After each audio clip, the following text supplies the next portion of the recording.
여야가 파행 속에서 인사청문회를 마치고 5개 부처 장관 후보자 보고서를 채택했습니다. 여야 모두 정치적 공방에 힘을 쏟으면서 제대로 된 자질 검증은 충분히 이뤄지지 않았다는 지적도 나오는데요. 전국 상황 두 분과 짚어보겠습니다. 최진 대통령 리더십 연구원장, 또 김종혁 전 국민의힘 최고위원 나오셨습니다. 두 분 어서 오세요. 안녕하세요. 네, 안녕하십니까. 이재명 정부 출범 첫 장관 후보자 인사청문회가 막을 내렸습니다. 아마 두 분께서도 이 질문을 이번 주 내내 가장 많이 받으셨을 것 같은데 전반적으로 이번 청문회 어떻게 보셨는지 먼저 좀 평가 부탁드리겠습니다. 저는 대단히 실망스럽게 생각을 합니다. 왜냐하면 이재명 정부는 탄핵 이후에 그 집권을 했고, 그리고 다른 공정, 그다음에 비정상적 질서를 정상적으로 돌리겠다, 이런 것들을 앞세우셨잖아요. 근데 이번 청문회를 보면 도대체 다른 정부 때와 다른 게 뭐냐, 이런 생각이 들고, 오히려 그 후보자들의 자질 그리고 태도 이런 것들을 보면 과거 정권보다 더 악성이 아니냐, 이런 지적도 있습니다. 그래서 저는 처음에 기대했던 것에 비해서는 상당히 실망스럽다라는 말씀을 드리지 않을 수 없네요. 그만큼 굉장히 또 치열했던 청문회기도 했고요. 각각 보시는 점들에 대해서 개인적인 생각을 말씀해 주셨는데 전반적으로 어떻게 보셨는지 짧게 좀 여쭙겠습니다. 일단 청문회가 도입된 지 25년이 됐는데요. 야당은 무조건 공격하고 여당은 무조건 방어하는 그런 그 청문회였던 스타일은 예나 지금이나 변함이 없다. 다만 이제 과거 전임 정부나 이후 정권들을 비교하면 거기에 비하면 그래도 전반적으로 면면이라 이게 도 많이 좀 나아졌다고 봅니다. 참고로 지난 25년 동안에 보면 일기 내각 때 도중에 낙마했던 사람이 평균 3명입니다. 그리고 윤석열 정부 때는 4명이 낙마했어요. 교육부에서 2사람이 후보자가 이제 연달아 낙마했고 보건복지부에서 연달아 이제 2명 낙마했어요. 그 4명 낙마했는데 거기에 비하면 그래도 상당히 좀 나은 편이다라고 생각을 하죠. 그래서 결국 청문회 제도의 문제도 많지만 저는 07과삼이다. 그래서 공은 많지만 3 부족한 부분들은 미흡한 부분은 많이 좀 앞으로 3 정도는 더 보완해야 되겠다라는 생각을 합니다. 두 분이 각각 이번 주 인사청문회에 대한 총평을 짧게 해주셨는데 이재명 대통령이 몇몇 장관 후보자들에 대해 임명안을 제가를 했습니다. 하지만 이제 고심하고 있는 부분에 대해서도 전해지고 있는데 지금 이제 무엇보다 강선우 후보자, 또 이진숙 후보자의 거취를 두고 야당은 물론이고 여당 내부에서도 여러 이야기가 나오고 있는 상황입니다. 오늘 대통령실 강유정 대변인도 이런 공지를 했습니다. 인사청문회와 관련된 대통령실 내부 보고 및 관련 후속 논의는 내일 이제 있을 거다라고 입장을 냈는데 어쨌든 좀 내일이 지나고 나야 이 두 후보자에 대한 거취를 저희가 확인할 수 있다고 보면 되겠습니까? 어차피 대통령께서 결정을 하셔야 되니까 그렇게 되겠지만 저는 적어도 이진숙이나 강선우 그 두 장관 후보자는 그 위선, 갑질, 표절, 우리 국민들이 가장 그 거부감을 느끼는 그런 부분들을 몸소 실천하신 분들이기 때문에 이분들은 당연히 낙마하는 게 마땅하다라고 생각을 합니다. 그런데 처음에는 상당히 우상호 그 정무수석이 뭔가 대통령께 직접 보고를 드리고 있습니다라고 얘기를 해서 이제 고심 끝에 아마 낙마를 생각하시고 계신가 보다 이렇게 생각했는데 지지도가 안 떨어지는 그런 것들에 힘을 입었는지 어떤지 모르겠습니다만 느닷없이 또 이제 그대로 임명을 하겠다. 그래서 이 정부에서는 단 한 명도 장관 후보자가 낙마 없이 가겠다라는 그런 태도로 바뀌고 있는 것 같아요. 저는 굉장히 우려스럽습니다. 그러면 지금 현재 민주당을 지지하던 그런 시민단체들이나 이런 언론 이런 쪽에서도 계속 문제를 제기하고 있지 않습니까? 그런데 이걸 다 덮고 그냥 가겠다? 그러면 그냥 대통령의 권한이니까 그리고 민주당이 다수니까 그냥 갈 수 있을지 모르겠습니다만 아마 속으로 골병들게 될 겁니다. 그래서 그런 선택하지 않으시기를 부탁드립니다. 짚어주신 것처럼 여당 내부에서도 좀 부정적 기류가 확산하고 있다라는 보도들 나오고 있는데 임명한 제가냐, 지명 철회냐, 아니면 자진 사퇴냐 계속해서 이야기 나오고 있지 않겠습니까? 어떤 부분으로 귀결될 거라고 보십니까? 일단 2가지 기준을 놓고 고민하지 않겠습니까? 하나는 이제 국민 눈높이, 또 하나는 직무 수행할 정도로 문제가 심각한가 2가지를 놓고 상당히 이제 고민을 할 거라고 보는데 지금 최근 여론조사를 보니까 청문회 과정에서 오히려 민주당의 지지율이 더 높아가고 국민의힘이 지지율이 오히려 떨어져가는 이런 현상을 보면서 아마 대통령실이나 좀 문제는 있지만 그대로 가자라는 쪽으로 기류가 지금 모아지는 것 같습니다만은 이 부분에 대해서는 저는 대통령이 상당히 좀 더 신중하게 결정을 해야 될 거라고 봅니다. 그리고 하나 이제 말씀드리면 내각 그 인사 때 이 장관 한두 명이 낙마하는 것이 이 국정 운영에 엄청난 차질을 주지는 않습니다, 사실은. 솔직히 그래서 대통령이 반드시 가야 되는 것이 전부 능사는 아니고 냉철하게 전반적으로 종합적으로 고려를 해서 특히 눈높이 민심을 고려해서 이건 아니다 싶으면 결단을 내리고 본인이 모든 부담을 감수하고 이건 한번 가겠다라고 한다면 저는 뭐 대통령 결단을 내리는 거죠. 뭐 임기 초반이고 첫 내각이기 때문에 그런 부분은 저는 비교적 그래도 좀 후하게 점수를 주고 좀 대통령의 어떤 그 권한, 자율권 이런 부분을 좀 더 보장해주자라는 입장입니다. 임기 초에는. 예, 앞서 뭐 지지도 말씀해 주셨는데 어제 나온 뭐 갤럽 여론조사 정당 지지도 잠시 언급해드리면 민주당은 3%포인트 상승해서 46%, 국민의힘은 지난주와 같은 19%로 조사가 됐습니다. 관련한 구체적인 내용 등은 저희 중앙선거여론조사 심의위원회 홈페이지를 참조하시면 되겠습니다. 계속해서 대담 이어가 보도록 하겠습니다. 네, 저희가 지금 인사청문회에 대해서 질의를 하고 있었는데 어제죠. 18일 정은경 복지장관 후보자의 청문회가 있었습니다. 시작 40분부터 뭐 파행이 되기도 했고 자정 무렵에 여야 파행 끝에 막을 내렸는데요. 어떻게 보셨습니까? 정은경 질병관리청장이셨잖아요. 네. 그때 뭐 사실 굉장히 노력을 많이 하셨어요. 그리고 머리 염색을 못해서 점점 머리가 하얗게 새어가는 모습을 보면서 저도 굉장히 가슴이 아팠거든요. 굉장히 수수하고 담백한 분이구나 이렇게 생각을 했었습니다. 근데 이번에 청문회 과정에서 드러난 그분의 어떤 뭐 재테크 능력이라든가 재산 상속이라든가 뭐 그 농지를 사놓고 거기 본인이 농사 짓지 않은 거잖아요. 그런 거라든가 그다음에 뭐 600만 원 가지고서 1년 동안 4명이 일가족이 생활을 했다는 그 놀라운 그런 그 능력이라든가 이런 것들 보면 굉장히 실망스러웠습니다. 아니, 우리 온 국민들이 저분에 대해서 그렇게 수수하고 담백한 그런 질병관리청장이라고 그렇게 생각했던 것들이 그게 진짜 모습이었나? 뭐 이런 생각이 들거든요. 그래서 저는 사실 저분도 글쎄 지금 해명한 것들에 대해서 얼마나 국민들이 받아들여질 수 있을지 이 부분이 의문인데요. 저는요 지금 민주당의 지지도가 그럼에도 불구하고 상승하는 것은 민주당이 청문회를 잘해서가 아닙니다. 좋은 장관들을 임명해서가 아니라 국민의힘이 못하고 있어서 그렇습니다.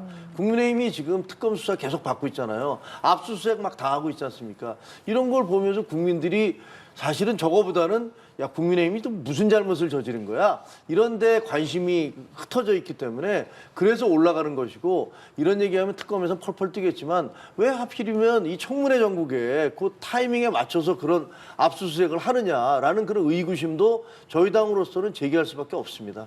예, 특검 관련 이야기는 저희가 뒤에서 조금 더 자세히 이야기 나눠보도록 하고요.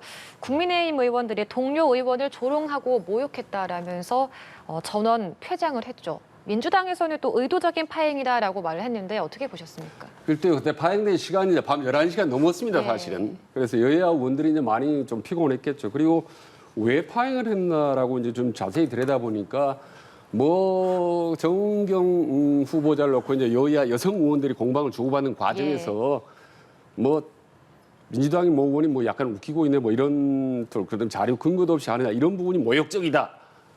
뭐 이런 부분을 놓고 뭐 퇴장을 했더니 이게 과연 퇴장할 정도인지는 모르겠습니다, 사실은. 그러나 아까 말씀드린 대로 정은경 후보자 그러면 한때 정말 코로나19 때 국민적 영웅처럼 비쳤는데 실제로 가보니 여러 가지 문제점이 나온다. 이런 부분에 실망스러운 부분도 있으리라고 저는 봅니다.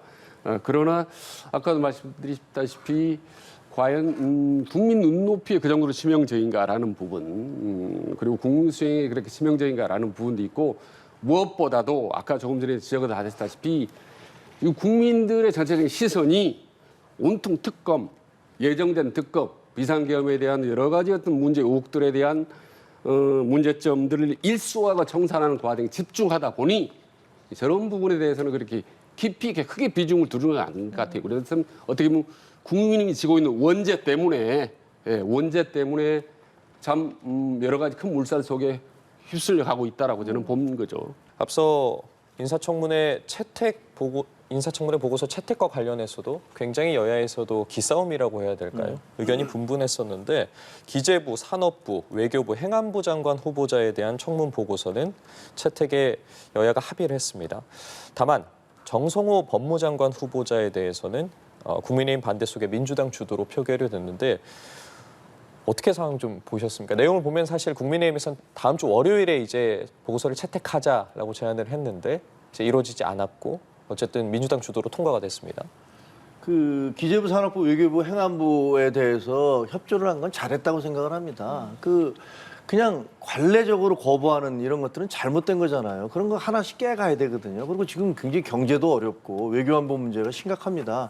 그러니까 그런 부분들에서는 초당적으로 협조하는 모습을 보여주는 것이 과거에 민주당이 어떻게 했든 간에 적어도 우리는 뭐 탄핵으로 정권을 뺏긴 그런 입장에서 협조할 부분을 협조해 주는 것이 옳다라고 생각을 합니다. 아마 정성호 법무부 장관에 대한 경우는 법무부 장관 후보자에 대한 경우는 저분이 사실 그 여야에서 굉장히 평이 좋습니다. 그리고 그 대인 관계도 원만해서 의원들과의 사이가 좋은데도 불구하고 저걸 채택해 주지 않은 이유는 이제 검찰권에 대한 이 수사와 기소를 분리한다. 뭐 이런 부분들과 관련해서 그게 이제 쟁점이 되고 있기 때문에 국민의힘으로서는 그거를 그냥 통과시켜 줄 수는 없다라는 그런 정무적 판단을 한 것 같아요. 그게 그래서 뭐 정성호 저 후보 본인에 대한 어떤 반대는 아니다라고 생각을 합니다.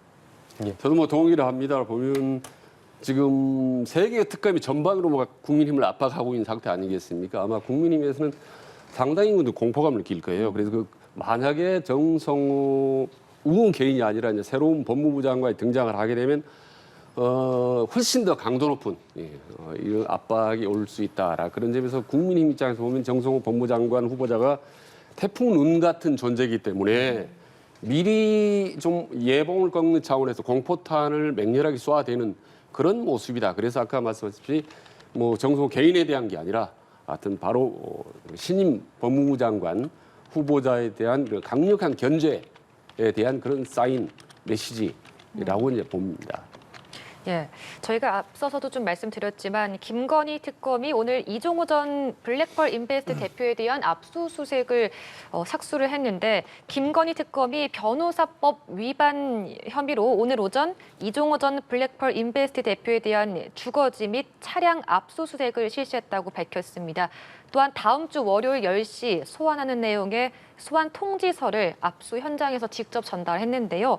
지금 두 분도 말씀해 주신 것처럼 특검이 수사의 속도를 내고 있고 국민의힘 의원들도 잇따라 이제 특검 수사의 대상이 되고 있잖아요. 이런 방향 어떻게 보고 계십니까?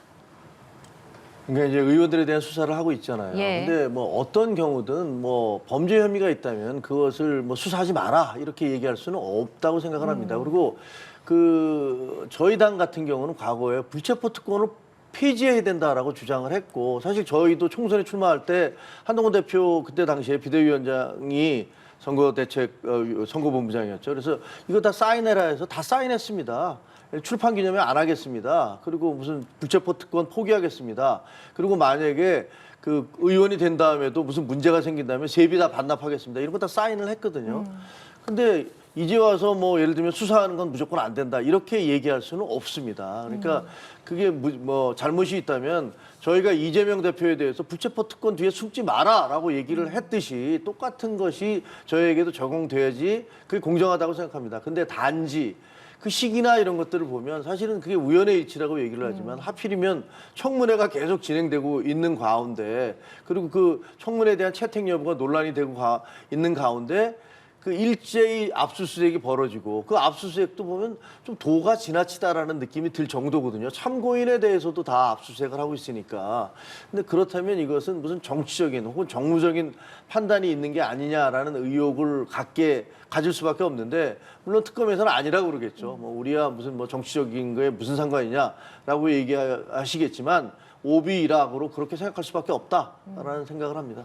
예, 지금 권성동, 이철규 의원에 대한 압수수색에 이어서 윤한홍 의원 참고인 출석 요구 이렇게 받기도 했는데 한편 우원식 국회의장은 이 특검팀의 의원회관 사무실 압수수색에 대해서 자제를 요청하는 메시지를 내기도 했잖아요. 어떻게 보셨어요? 저는 일단 뭐 국회의장으로서 적절한 조치라고 봅니다. 사실 이런 압수수색에 대한 전반 강화 이런 모습이 국민의힘을 어떻게든 정치적으로 압박하는 효과는 있을지 모르겠지만 이게 지속되고 너무 확산이 되면 국회에 대한 압박 효과를 줄 수도 있다. 예. 그래서 국회 활동을 위축시키는 그런 효과가 있기 때문에 국회의장, 그러니까 당적을 돌아있는 국회의장으로서 여야 중립적 관점에서 이런 메시지를 내는 것은 적절하다고 보고, 다만 제가 말씀드리고 싶은 건 아까 압수수색은 이미 새로운 정권이 들어서면, 특히 이재명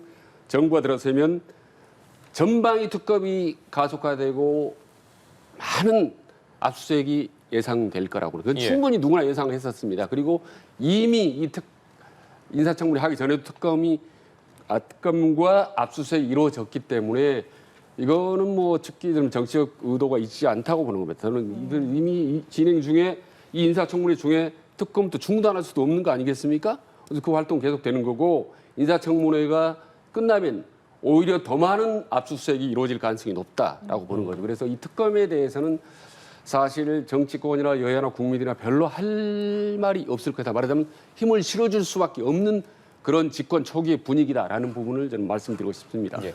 이어서 이 부분도 좀 짚어보겠습니다. 어제 윤 전 대통령의 구속 적부심 청구가 받아들여지지 않으면서 이제 구속 수감된 상태로 특검팀의 조사를 계속해서 받게 됐습니다. 아직 윤 전 대통령 측에서 별다른 입장 내놓고 있지 않는데 앞으로 좀 어떤 식으로 대응할 거라고 보십니까? 저희 당의 1호 당원이셨으니까 사실 뭐 말씀드리기가 상당히 부담스럽습니다. 그런데 그 대통령의 품격을 좀 지켜주십시오라는 부탁을 드립니다. 그러니까 뭐 버티기를 한다든가 10시에 나오라니 9시에 나오라니까 10시에 나오겠다든가 뭐 9시 20분에 나오겠다든가 혹은 뭐 구속적부심에 가서 뭐 변호사가 없어서 변호사 살 돈도 없다 뭐 다 나에게 등을 돌렸다 이런 얘기들이 다 나오는 걸 보면 윤 대통령을 지지했던 분들조차도 그 극심한 좌절감 같은 걸 느낄 수밖에 없거든요. 그러니까 저는 뭐 본인이 어떤 판단과 선택을 해서 어떤 결정, 뭐 비상계엄이라는 결정을 내린 거 본인이 책임져야 됩니다. 근데 그 책임지는 과정에서도 그 적어도 대한민국의 대통령을 했던 분으로서의 품격을, 그런 자존심을 잃지 말아달라, 그렇게 말씀드리고 싶습니다. 지금으로서는 어쨌든 특검팀 수사에 좀 협조적인 태도를 보일 가능성은 크지 않다라는 일각의 예측들도 나오고 있는데, 특검팀에서 뭐 인치를 다시 시도한다거나 아니면 곧바로 뭐 기소를 한다거나 어떻게 좀 예상하고 계십니까? 그러니까 예나 지금이나 윤석열 전 대통령의 전략은 다 일관돼요. 버티기 전략. 좀 속된 말로 표현하면 어떻게 보면 배째라 전략인데, 지금 옥중에서도 뭐 최근에 뭐 연락하고 뭔가를 좀 시도하고 하는 사람들이 보면 전한길 씨라든지 또 뭐 미국에서 동포 왔다는 그 문제의 인물 뭐 모스탄이라든지 뭐 이런 사람들하고 연락을 해서 뭔가 도모하려고 한다는, 참 정말 어떻게 보면 볼썽사나운 모습을 계속 보여주고 있다라는 점이 좀 안타깝다라는 말씀드리고, 하나 덧붙이면 최근에 윤핵관들이라든지 국민의힘 중진 의원들에 대한 뭐 수사 뭐 있지 않습니까? 압수수색 이런 부분에 대해서 국민의힘은 당내에서는 이제 보복성 수사가 아니냐 뭐 이런 얘기들을 많이 하는데, 딱 한 가지만 윤석열 전 대통령이 했던 말 하나만 이제 다시 되돌려드리고자 합니다. 과거에 보복 수사라, 이를테면 정치 보복 그 개념에 대해서 윤석열 전 대통령이 얘기를 했지 않습니까? 정치 보복이란, 말하자면 보복 수사란 누군가를 콕 찍어서 그 주변 사람을 1년 12달 내내 뒤지고 뒤지는 것, 이게 바로 이제 보복 수사다라고 이제 규명을 했는데, 아직 뭐 1년 12달이 아니라 뭐 2달도 채 지나지 않았기 때문에 그런 뭐 얘기할 뭐 계제가 되지 않는다고 보는 거고, 더구나 윤석열 전 대통령이나 국민의힘의 어떤 지도부 입장, 현 지도부 입장에서는 할 얘기가 아니다라고 생각을 저는 합니다. 네. 자, 이런 가운데 오늘 더불어민주당 전당대회 지역 순회 경선 첫날입니다. 충청권을 도는데 이렇게 경선을 이제 진행하다가 당 대표를 결정하게 됩니다.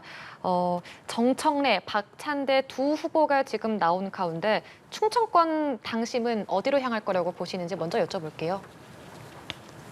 그러니까 일단 대통령이 당선되고 나서 말이죠. 네. 첫 당 대표는 엄청나게 관심사인데 의외로 관심이 없는 것 같아요, 사실은. 그래서 지금 어젠가 그 여론조사를 보면 1%포인트 차이가 나더라고요, 두 후보 간에. 예. 예, 그래서 좀 두고 봐야 될 것 같고, 뭐 충청도에서는 뭐 호남에서는 영남에서 어느 쪽이 유리할까? 뭐 언론은 열심히 쓰고는 있지만은 국민들은 뭐 큰 관심을 안 하는 것 같고, 다만 이제 이 지지율의 어떤 그 투표를 할 때 55%의 권리당원을 보더라고요. 예. 근데 이런 부분들은 앞으로 모르겠습니다. 저는 국민들의 반영이 지금 현재 민주당은 30%인데 좀 올려야 되지 않을까라고 생각하고 특히 차제에 국민의힘 말씀드리면은 지금 당대표 뽑는 그 지지율 구조 배분이 되게 잘못됐다는 거거든요. 8대2. 당이 8대2로 되지 않습니까? 당심 8이고 민심 2는 이거는 말이 안 되는 겁니다. 최소한 반대로 돼야 되는 거죠. 그렇죠? 민심이 8이 되고 당심 8이어야 되는 건데 정말 이 당대표 선언 구조에 관한 국민의힘은 대단히 잘못된 거고 민주당은 뭐 누가 되든 뭐 박찬대든 뭐 정청래든 누가 되든 집권 초기면 이재명 대통령하고는 상당히 그 케미, 당정, 뭐 일체 이런 부분들은 아마 잘 돌아갈 것 같다는 생각이 듭니다. 예, 그러니까 권리당원이 8이다, 8대1라는 이런 구조에 대해서 문제도 지적해 주셨는데 이번 뭐 충청권 당심 어떻게 보십니까? 저는 굉장히 재밌게 보고 있습니다. 왜냐하면 저 두 분 후보 중에서 한 분은 대통령이 내심 지지한다는 걸로 알려져 있고 다른 한 분은 또 그 민주당 내에서 그 지지자들 사이에서 영향력이 막강한 어떤 분이 또 지지하는 걸로 돼 있어서 과연 그 둘 중에서 누가 이길 것인가가 굉장히 관심이 있고요. 글쎄 그 어떤 분이 되느냐에 따라서 그 민주당 내 역학관계가 그 이후에 어떻게 변할지 혹시라도 대통령이 내심 마음에 두셨던 분이 안 되면 과연 이재명 대통령은 어떤 생각을 할지 그것도 매우 궁금합니다. 어느 쪽이 되는 게 여야 협치에 좀 더 낫습니까? 혹시 솔직하게요? 예, 솔직하게 박찬대 원내대표가 아무래도 덜 강성이기 때문에 나을 것 같은데 뭐 지금 모르겠습니다. 정청래 원내대표가 정청래 의원이 되시면 굉장한 강성으로 나가실 것 같아요. 그러면 글쎄 용산 대통령실로서는 상당한 부담이 되지 않을까 그렇게 생각이 들지만 그거야 뭐 민주당 지지자들이 결정하시는 거니까 예. 지켜보겠습니다. 앞서 뭐 지지율 말씀해 주셨는데 저희가 자막으로도 계속 보여드리고 있는 것처럼 15일부터 17일까지 한국갤럽에서 진행된 여론조사 내용을 또 언급을 해주셨습니다. 네, 관련된 완전히 내용으로 초박빙인 것 같습니다. 예, 어떤 분이 이제 오늘 오후에 첫 번째 결과가 나오니까요. 그 결과는 좀 지켜보도록 하겠습니다. 오늘 두 분 말씀은 여기까지 듣겠습니다. 지금까지 최진 대통령 리더십 연구원장, 김종혁 전 국민의힘 최고위원과 함께했습니다. 두 분 고맙습니다. 네, 감사합니다.